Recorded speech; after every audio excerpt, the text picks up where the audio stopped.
que confesar que hoy es un día muy emocionante para mí porque, como la nerd que soy, por fin voy a hablar de lo que realmente me apasiona y no voy a hablar de ChatGPT, porque ya, ven, ChatGPT siempre se roba el show al final del día. ¿Por qué me apasiona este tema que les voy a hablar, verdad? El etiquetado de roles temáticos en español. Es porque representa realmente mi pasión como lingüista. El análisis que llevé a cabo para hacer un etiquetado de roles temáticos me puso a prueba todo lo que tenía que, ¿verdad? Lo que había aprendido desde filología, este, porque tuve que hacer análisis sintáctico, análisis gramatical y análisis semántico, que en muy pocas ocasiones tenemos la oportunidad de poner todo eso en un mismo lugar para un corpus grande como el que yo trabajé. Entonces, de lo que les voy a hablar hoy es una parte de mi tesis, la que defendí hace 2 años. No me voy a referir a los aspectos estadísticos ni a ChatGPT, sino que cómo creé esta propuesta de un modelo de anotación de roles temáticos para el español. Pero para comenzar, ¿verdad? ¿Qué es un rol temático? Y ese es un problema que hay porque cuando yo me puse a trabajar en mi tesis, nadie sabe qué es un rol temático. Hay muchas listas, hay una definición, sí, sabemos que expresa una conexión entre los elementos, ¿verdad? El enunciado, ¿verdad? Los argumentos con su verbo, o más bien su verbo, el verbo con sus argumentos. Pero, ¿cuál es una lista? ¿Qué es un rol temático? ¿Cuál es? ¿Con cuál me quedo? ¿Cuántos uso? ¿Cuántos son apropiados para una investigación? Es un debate que ha venido desde siempre porque no hay un consenso, no hay un número mágico ni ¿verdad? Nombres mágicos que me encierre todo el español, llamémoslo para el español. Entonces vemos que desde el 68 con Fillmore él proponía 7 roles, luego Jack Endorf hablaba de solo 5, luego Doughty dijo no, quedémonos con protoroles y propuso 4, súper reducido. Luego Budd propuso 6 roles, Pustejovsky y Stubbs propusieron 8 y Bresnan propuso 6. Y ahí va la lista. Dependiendo de la teoría del investigador, ese número cambia de 2 hasta 40. He visto investigaciones con hasta 40 roles temáticos. En palabras sencillas, ¿verdad? Tenemos oraciones, por ejemplo, Carl bebe café. Para el verbo beber tenemos 2 argumentos. Uno, que es Carl, que es el agente que ejecuta la acción, y el café tiene la función semántica de ser lo bebido, ¿verdad? Cambia de posición en este caso, sería un tema. Algún otro investigador diría, no, es un paciente. Otro diría, no, es un menos agente y el Carl sería un más paciente. Y ahí serían protoroles, donde le quitamos la riqueza léxica, en este caso al español, si lo reducimos, ¿verdad? Tanto la lista. Otro ejemplo, Isaac entregó la tarea a su maestra, que para el verbo entregar tenemos entonces tenemos 2 argumentos y un adjunto. Isaac es el agente, la tarea será el tema, a su maestra es el beneficiario. Si lo dejamos en protoroles, ¿qué le quedaría, verdad, a su maestra? Sería un menos paciente, un menos tema, menos. Y ahí va la complicación. La joven se enamoró un jueves. Para enamorarse, la joven sería un experimentador, no es un agente, porque se supone que en el amor no tenemos volición, ¿verdad? Eso podemos cuestionarlo. Y jueves es un adjunto de tiempo que tendría una función semántica de ser algo temporal, ¿verdad? Me indica el tiempo. Ok, ¿cuáles son los problemas que ocurren, ¿verdad? O hacia dónde yo quiero ir con esto. ¿Qué son las etiquetas lingüísticas en un corpus? ¿Para qué las hacemos? qué función tiene. Y la mejor definición que he encontrado es que es la forma en que como investigadores entendemos nuestra lengua o la lengua que estemos estudiando y es la forma en que la describimos y proporcionamos explicaciones, sea para los objetivos que busquemos darle a ese corpus, pero mientras yo anote un corpus, le ponga las etiquetas necesarias, es como yo estoy explicándole a alguien o a algo cómo funciona esta lengua. ¿Cómo se etiquetan? Bueno, hay diversas formas. Está la manual, que es bastante laboriosa y bastante engorrosa. Está la automatizada, que tenemos ya muchas herramientas, donde Freeling es uno de los más conocidos y más empleados. Y está la semiautomatizada, donde algunas partes son hechas automáticamente, pero el investigador supervisa, ¿verdad?, los resultados. En este caso, por ejemplo, el Freeling, que es automatizado, nos da, dependiendo de la opción, ¿verdad?, que le demos al parser, nos da entonces el lema para esta oración: la joven se enamoró un jueves. Nos da las categorías gramaticales, que las tienen por códigos, con las etiquetas Eagles, por supuesto. Y también nos da la función gramatical, de acuerdo con lo que el parser cree, ¿verdad?, porque no siempre son correctas. Y al final, allá con A1 y otras etiquetas, nos da una función temática. Estos análisis deben de ser supervisados porque lamentablemente Freeling tiene mucha influencia del inglés, entonces nos tira resultados pensando en inglés. Y el español pues es una lengua compleja y ni siquiera hablemos de críticos, ¿verdad, Antonio? Eso salen disparatados y no es confiable. Es una herramienta que ayuda, pero tengo que analizarla como lingüista y decidir, ¿verdad?, que también está haciendo las cosas. Entonces, resulta que yo estoy buscando esto, ¿verdad?, cómo etiqueto los roles temáticos en español. Entonces, busco en mis antecedentes lo que se ha hecho al respecto en español, porque para el inglés pues sí hay más trabajos, pero no son pertinentes. Entonces resulta que en tres momentos, tres equipos trabajaron el corpus SEM que le dio a luz a el GRIAL. El GRIAL fue, porque ya no está disponible, lamentablemente, una herramienta magnífica donde tenía oraciones, ejemplos etiquetados con los tres análisis lingüísticos, pero ya no está disponible. O sea, eso ha sido una pérdida lamentable. Luego hay otro trabajo que fue el Tribal Multilingüe de Martí Antonín, donde trabajaron catalán, español y euskera. Luego está el otro corpus llamado Tibidabo de Marimón. Y había otro, Virtuos, que era un agente de diálogo. Luego había otros corpus menores que trabajaron también con roles temáticos. ¿Cuál fue el problema que yo encontré al revisar este estado de la cuestión? Pues bueno, resulta que la gran mayoría de esos trabajos no tienen teorías lingüísticas que respalden el por qué le pusieron la etiqueta que le pusieron a los roles temáticos. Entonces yo decía, pero ¿por qué esto es tan antojadizo de ponerle agente cuando esto no es un agente realmente? O esto no parece ser, ¿verdad? No sé, un tema o alguna otra etiqueta. Luego, muchos de estos, como los de Vázquez Reyes, López Rodríguez, García Marchena y Gil Vallejo y demás, utilizaron una simplicidad semántica, ¿verdad? Esto de protoroles. Entonces, sí, funciona muy bien porque trabajaron con mucha automatización, pero al explicar la lengua no la están explicando, porque es o menos paciente, más paciente, o más agente, menos paciente, que es lo mismo, ¿verdad? O sea, por ahí va el asunto.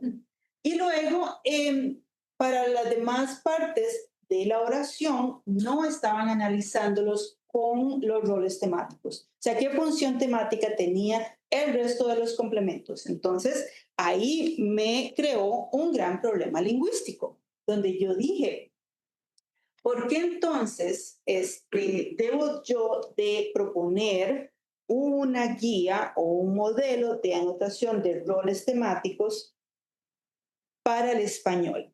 Y es que, bueno, como les digo, los procesos automatizados sin la validación no nos están dando realmente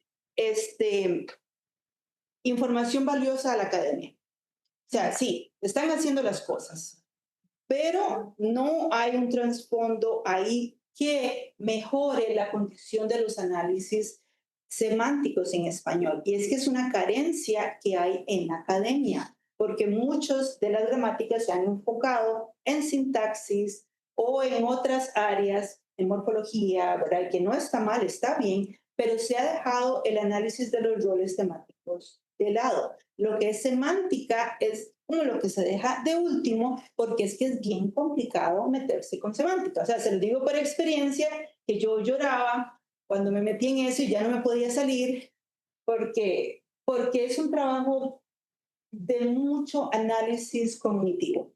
Yo les puedo decir que pasé a veces 3 días respirando, soñando y pensando en un verbo para ver qué tipos de argumentos tenía ese verbo y entonces qué roles temáticos debía asignar. Porque como hay carencia de estudios y hay carencia de corpus anotados en español, yo no tenía una guía tampoco de la que yo pudiera agarrarme y decir, ah, bueno, fulano y fulano y fulano ya lo hicieron, este verbo ya lo analizaron, y entonces, ¿verdad? Sería más fácil así. Resulta entonces que, bueno, se me olvidó mencionarles, además, como les dije, o no sé si lo dije, bueno, perdona mi memoria, a mí todos me pierden.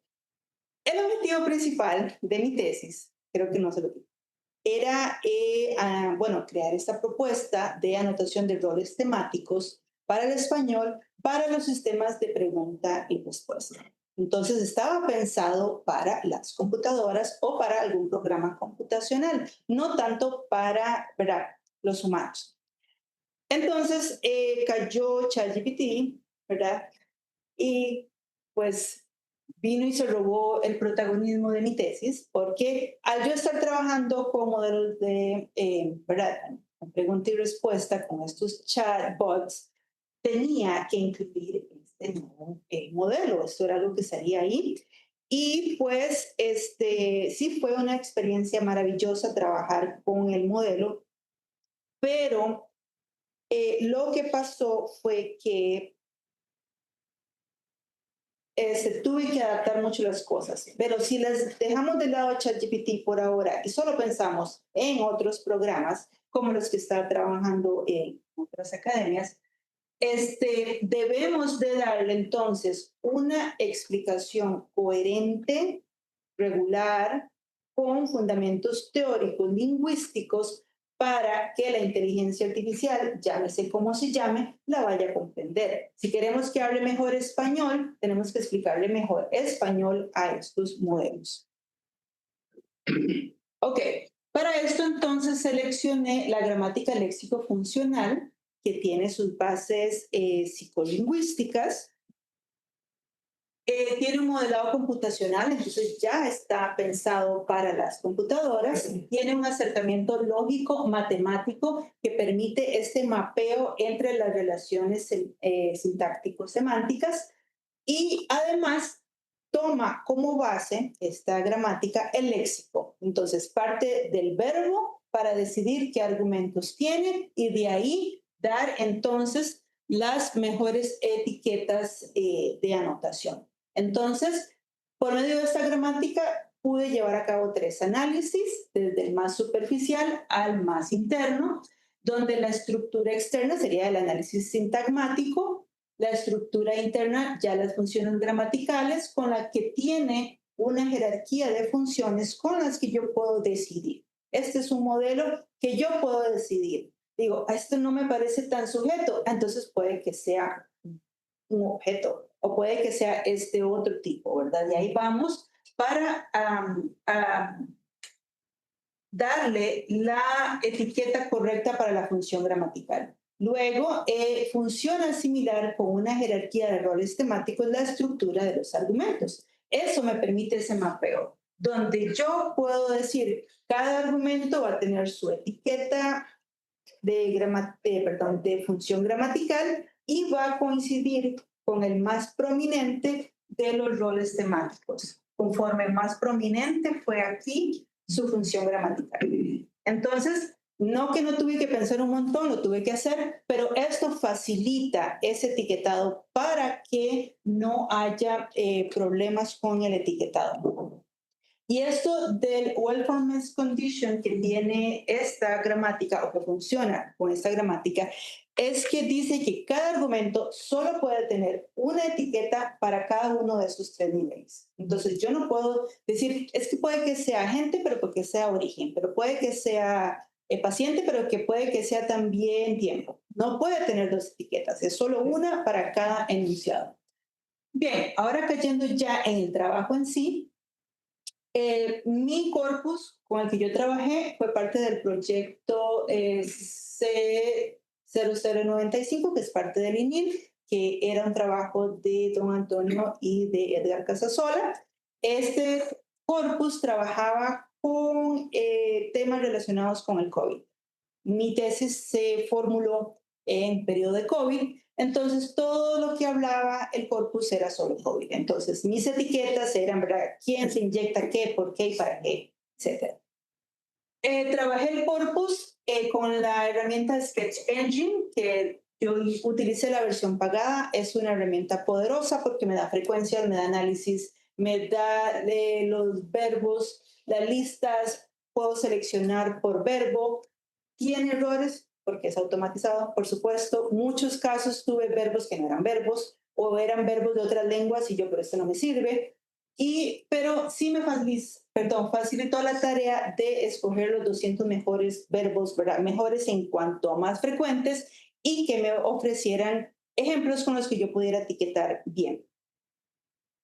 Luego, para realizar ese análisis lingüístico en tres niveles, yo no podía simplemente agarrar y decir, bueno, vamos, parece que este verbo tiene esta definición o este sentido, porque además, como es un corpus de uso real, no siempre coincide lo que yo creo que significa ese verbo con lo que la persona que escribió la oración pensó. Y ese era un problema terrible, porque yo tenía que pensar, y eso pasaba 3 días, pensando, ¿qué quiso decir esta persona con este verbo aquí que no tiene sentido, que no me parece, y por qué le puso ese argumento, por qué le puso un objeto directo si no debería tenerlo? Pero eso fue, pero no puedo cambiar un corpus para que se acomode a lo que yo quiera. Entonces tenía que seguir con lo que tenía, ¿verdad? Entonces creé una ontología donde me fui a, bueno, ahora al final se los enseño, me fui a diccionarios en línea para buscar todos los sentidos que encontrara por verbo.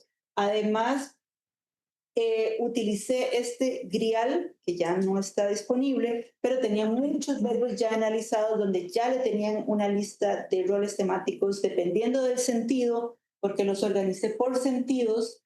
Y cuando trabajé el corpus, a cada oración le agregué el sentido a ese verbo, dependiendo, ¿verdad?, de cuál fuera. Para cada verbo escogí más o menos 4 ejemplos. No siempre el verbo responder tenía la misma acepción, ¿verdad? Porque dependía cómo la utilizaron, por ejemplo. Entonces, a cada verbo y a cada ejemplo les agregué un número de sentido, que es para indicar, bueno, está usando ese sentido, por lo tanto debería tener esta lista de roles temáticos. Luego utilicé Freelink y Text Server, que es lo mismo, para los análisis automatizados con los que me ayudó a hacer todo este parsing, pero que yo fui contrastando con las teorías, ¿verdad?, de LFG para decidir si realmente estaban coincidiendo o no. Para esto entonces utilicé el GRIAD de freedictionary.com porque no usé siempre el de la RAE porque no siempre hay ejemplos. O sea, me puede dar una definición, pero si no me da un ejemplo, no puedo entender si realmente es esto lo que quiere decir, ¿verdad? Luego, entonces, creé ya la guía de anotación. Para esto, también tuve que hacer una fusión de roles temáticos porque seguí la guía de Prop Bank y los que se recomendaban y yo tenía 21 roles temáticos. Pero 21 roles temáticos estoy en una lista muy grande. Entonces lo que tuve que hacer fue fusionar con rasgos aquellos que se asemejaran para que quedaran finalmente con 8 porque ocupaba entrevistar a ChatGPT y ocupaba entrevistar a los humanos luego, entonces con 21 no era un número, ¿verdad?, con el que pudiera yo trabajar. Hubo una evaluación, pero no vamos a entrar en estadísticas. ¿Cuáles fueron los problemas que me fui encontrando, verdad, ya en los resultados? Bueno, el GRIAL tenía una lista limitada, obviamente no es infinita, tenía muchas inconsistencias como estas de aquí, donde, bueno, este mouse no sirve. Por ejemplo, era bonito porque me daba pues, las 3 categorías, pero un agente y un origen no comparten nada en común. Entonces, o es uno o es el otro. Y esto ocurrió en este otro ejemplo también para el verbo dar. Entonces, yo no me podía confiar de ese análisis, yo tuve que ir y buscar y decidir cuál era el rol temático que mejor se adaptaba a esa definición de ese sentido de ese verbo. Luego, cuando utilicé The Free Dictionary, pues sí, me daba casi que todas las definiciones, no siempre había ejemplos, y obviamente no iban a coincidir con lo que estaba usando el corpus. Lo que decía el que escribió no coincidía, ahí tenía que tomar decisiones. En Freelink, como les dije al inicio, hay problemas en el etiquetado porque está basado en inglés. Entonces me daba etiquetas que no eran correctas. En muchos casos tuve que hacer una reestructuración de las oraciones porque si había una subordinada por ahí o quien escribió la oración no siguió el prototipo, ¿verdad? Sujeto, verbo, objeto, entonces Freeling no me lo analizaba bien, me daba errores. Luego, hubo casos muchos donde tuve que traducir la frase del corpus al inglés para ver qué decía en inglés y de ahí decidir luego qué podía darle yo en español. Y entre esta herramienta y el GRIAL había, por supuesto, mucho desacuerdo. Entonces ahí, como lingüista, tuve que tomar las decisiones con la gramática. Algunos ejemplos de incongruencias, por ejemplo, Freeling me dijo que los factores inflamatorios asociados con las enfermedades era gente, cuando en realidad es un tema. En otro caso, me indicó que en las últimas 24 horas era una locación, pero no lo es. Y 200 nuevos casos de coronavirus indicó que era tiempo, pero obviamente no es tiempo, era el tema. Y así con otros ejemplos más. Luego algunos, sí, estos eran casos más complejos de visitar, donde tuve que investigar si es más tiempo, todavía una semana, porque tuve que ir y ver qué decían de visitar. Y resulta que visitar en algunos casos puede que necesite un argumento que sea un tema y en otro caso es un lugar. O sea, visitó un lugar o las han visitado. Hay 2 formas, entonces no puedo decir todos son lugar, porque sí pienso en un lugar cuando hablo de visitar, pero cuando algo me visita a mí, o sea, ¿qué es eso que viene a mí? Así más o menos se ve el trabajo con los 3 niveles. En este sería el nivel sintagmático, donde están las etiquetas por el sintagma de cada oración. Esta es la misma oración. En el segundo tenemos entonces las funciones gramaticales y en el tercero tendríamos los roles temáticos que yo sí les asigné pues una codificación, pero está justificada con la teoría de la gramática léxico-funcional. Y bueno, para la estructura C, a diferencia de otros trabajos de los antecedentes, yo analicé todos los constituyentes del predicado verbal Además, analicé todas las formas verbales, no me quedé como con las simples únicamente, sino que analicé también las compuestas. Y en este nivel, ¿verdad? En el de los sintagmas, no les di una etiqueta muy detallada a esos componentes, sino que los dejé como complementos o como adjuntos únicamente. Para la función gramatical, empleé entonces las funciones gramaticales de acuerdo con la jerarquía del léxico, de la gramática léxico-funcional. Y aquí etiqueté los adjuntos y los complementos también sin detalle. Solo es como es un adjunto o es un adverbio. Y finalmente, esas son las 21 etiquetas con las que yo trabajé para hacer el análisis profundo, que luego ya las fundí a simplemente 8. Creo que estas 8 no las indiqué por aquí. Entonces trabajé con agente, agente y causa se fusionaron, paciente y tema se fusionaron, beneficiario y había otro que fusioné. Pero bueno, esas son mis etiquetas, no me voy a detener mucho ahí. ¿Qué destaca mi trabajo con respecto a los anteriores? Bueno, que hice un análisis en 3 niveles. En otros trabajos encontré 0 análisis o solo uno o el más, o solo los roles temáticos. Además, vi categorías ordenadas para cada estructura. En los antecedentes encontré trabajos donde anotaban roles temáticos con una etiqueta como objeto. Objeto no es un rol temático, es una función gramatical y eso tendería a que quien lo lea se confunda. Y si se lo estamos enseñando a la computadora, va a aprender que un objeto es una función gramatical y eso es un error.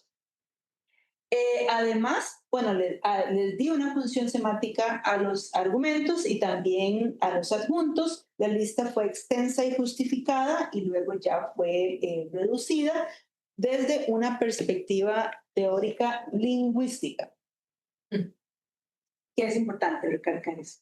Y bueno, ¿cómo aporta entonces el análisis lingüístico experto a la creación de recursos robustos para el estudio y el procesamiento del lenguaje natural en español? Como conclusión, entonces, mi motivo fue desarrollar una propuesta que no existía. No había una guía para el análisis de roles temáticos en español y si las había, no había una como una teoría que justificara este análisis. El uso de estas herramientas me permitió, en la medida de lo posible, buenos resultados. No les vamos a hablar de esos resultados. Los logros, ¿verdad? Los reitero. Análisis ordenados, categorías claras, relaciones lógicas entre las funciones gramaticales y las semánticas, el estudio exhaustivo de los roles temáticos y anotaciones humanas, porque ahí estaba yo, pero no fue ChatGPT esta vez, fui yo, en un área lingüística que ha sido poco explotada en el español y que es necesaria para el machine learning. Recomendaciones, bueno, en general todos aprendamos semántica. Desde la escuela, maestría, por favor, cursos de roles temáticos, porque es difícil sin ellos. Procesamiento del lenguaje natural y lingüistas deberían de ir de la mano. No deberían dejarnos de lado por la automatización, por sacar resultados rápidos, porque vamos a mal informar a los modelos. Y a la academia, un estudio replicable y mejorable y un corpus anotado para entrenar modelos de lenguaje de gran tamaño con una teoría que lo respalda. Muchísimas gracias.